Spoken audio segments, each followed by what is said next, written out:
Hi guys, আসসালামু আলাইকুম। It's me Roshni. Welcome to our another new blog. কেমন আছেন আপনারা সবাই? আশা করি সবাই অনেক ভালো আছেন। আল্লাহর রহমতে আমরা অনেক ভালো আছি। বড় হওয়ার পর এখন আর ভালো লাগছে না, মনে হচ্ছে সেই ছোটবেলায় ফিরে যেতে পারতাম তাহলে কত ভালো হতো। ছোটবেলায় ফিরে যেতে পারবো না তাতে কি হয়েছে, ছোটবেলার মধুর কিছু স্মৃতিচারণ তো করতে পারবো। তাই আজকে ছোটবেলার মজার দুইটা খাবার বানাবো যা শৈশবের মধুর স্মৃতির কথা মনে করিয়ে দিবে।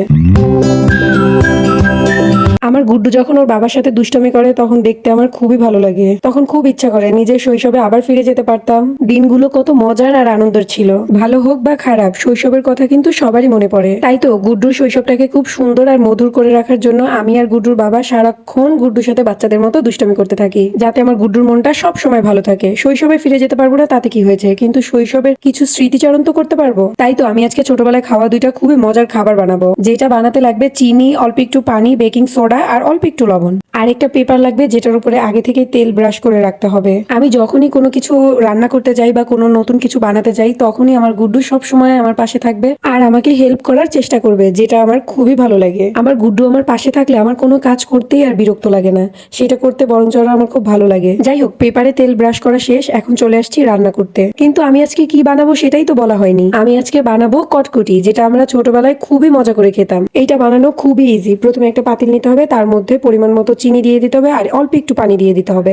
এটাকে আগে ক্যারামেল করে নিতে হবে, আর ক্যারামেল করতে আমরা মোটামুটি সবাই খুব ভালো পারি। আর আমি এখানে অল্প একটু লবণ অ্যাড করেছি যাতে টেস্ট ভালো আসে। যখন ক্যারামেল রেডি হয়ে যাবে তার মধ্যে পরিমাণ মতো বেকিং সোডা অথবা বেকিং পাউডার দিয়ে দিতে হবে। বেকিং পাউডার দেওয়ার পরেই ক্যারামেলটা ফোম হতে শুরু করবে, কিন্তু আমারটা কেন জানি একদম ফোম হচ্ছিলই না। আমি দুইবার ট্রাই করছি, দেন বুঝতে পারলাম এখানে লাল চিনি না, সাদা চিনিটা ইউজ করতে হবে। আর দেখেন, সাদা চিনিটা ইউজ করার পর তিনবারের বার আমার ক্যারামেলটা কি সুন্দর বেকিং পাউডার দেওয়ার সাথে সাথেই ফোম হতে শুরু করছে। দেন আমি যেই পেপারটার উপরে তেল ব্রাশ করা ছিল সেটার উপরে ঢেলে নিলাম। আমার কটকটির কালার এত সুন্দর আসছে যেটা দেখে আমি তো খুশিতে একদম আত্মহারা। আর দেখেন আমার গুড্ডু দেখে খাওয়ার জন্য কি করছে। যাই হোক, কটকটিটাকে রেস্টে রেখে এখন চলে এলাম বাদাম বাহার বানানোর জন্য, যেটা বানাতে শুধু দুইটা উপকরণ লাগবে। এক হচ্ছে বাদাম, দুই হচ্ছে চিনি। গুড্ডুর বাবা এখানে কাঁচা বাদাম কিনে নিয়ে আসছিল, যার জন্য প্রথমে আমার আগে বাদামটাকে ভেজে নিতে হবে। আপনারা চাইলে ভাজা বাদামও ইউজ করতে পারেন, তবে কাঁচা বাদাম হলে বাদামটাকে আগে খুব ভালো করে লো হিটে ভেজে নিতে হবে। বাদামটা যত ভালো করে ভেজে নেওয়া হবে বাদাম বাহারটা খেতে তত বেশি মজা হবে। যাই হোক, আমার বাদাম ভাজা শেষ, এখন হচ্ছে গুড্ডুর বাবার পালা। আমি কতক্ষণ ধরে কষ্ট করছি আর সে তার ছেলেকে নিয়ে দুষ্টুমি করতেছে, তাই বললাম বসে বসে আগে আমাকে বাদামের খোসাগুলো ছাড়িয়ে দাও। বেচারা চোর হলেও ইমানদার, কোনো কাজ করার কথা বললে একদমই না করে না। কিন্তু কি লাভ হলো, বাদামের খোসা ছাড়াতে দিলাম ভালোর জন্য, বাদামের খোসা ছাড়াতে ছাড়াতে অর্ধেক বাদাম বাপ ছেলে খেয়েই ফেলছে। ও সব সময় এরকম করে, খাবার কোনো কিছু কাটতে দিলে করতে দিলে সেগুলি আগে অর্ধেক নিজেই খেয়ে ফেলে, আর একটা কাজ করতে দিলে তিনটা কাজ আরো বাড়ায় দেয়। যাই হোক, কি আর করবো, কিছুই করার নাই। তাও তো ভালো যে বললে করে দেয়। অবশেষে আমাদের বাদামের খোসা ছাড়ানো ডান, তবে এই কাজটা খুবই বিরক্তিকর ছিল।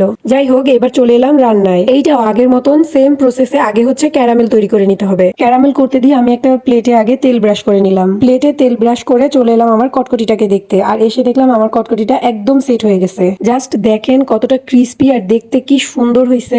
আমি এদিকে কটকটিটাকে ভেঙে খুব সুন্দর করে রেডি করছিলাম ছবি তোলার জন্য আর কিছু ভিডিও নেওয়ার জন্য, আর সে আসছে আগে ভাগেই খাইতে। তাই আমি বললাম যে দাঁড়াও, একটু ওয়েট করো, আমি আগে কিছু পিক আর ভিডিও নেই দেন খেও। আমি ভাবতেও পারিনি যে এত সুন্দর আর এত পারফেক্ট ভাবে কটকটি বানাতে পারবো আমি। গুড্ডুর আগে গুড্ডুর বাবাই খেয়ে একদম পুরো অস্থির। গুড্ডুর বাবা কটকটিটা খেয়ে বললো মনে হচ্ছে যে একদম শৈশবে চলে আসছি, ঠিক সেম স্বাদ আর এত সুন্দর একটা স্মেল আসতেছে, তার কথা আর কি বলবো। আর দেখেন আমার গুড্ডুর অবস্থা, ও খুবই পছন্দ করছে এই খাবারটা। নিজের বানানো কটকটি খেয়ে তো নিজের প্রেমেই পড়ে গেলাম। তবে আমি আজকে খুবই খুশি, যেটা আমি আমার শৈশবে খেয়েছি সেই খাবারটা আমি আমার গুড্ডুকে খাওয়াতে পেরেছি। যাই হোক, এদিকে আমার বাদাম বাহারের জন্য ক্যারামেলটা একদম রেডি হয়ে গেছে, আর তখনই ক্যারামেলের মধ্যে বাদামগুলো ঢেলে দিতে হবে। বাদামগুলো দেওয়ার পর নন স্টপ নাড়াচাড়া করে বাদামগুলোকে ক্যারামেলের সাথে খুব ভালো করে মিক্সড করে নিতে হবে। দেন যেই প্লেটটায় আগে থেকে তেল ব্রাশ করা ছিল সেটার মধ্যে ঢেলে নিতে হবে। কোনো রকম দেরি করা ছাড়াই বাদামগুলোকে চেপে চেপে আগেই সেট করে নিতে হবে। দেন যার যার পছন্দ অনুযায়ী কেটে নিতে হবে, কিন্তু আমারটা একটু দেরি হয়ে যাওয়ায় আর কাটতে পারিনি। দেন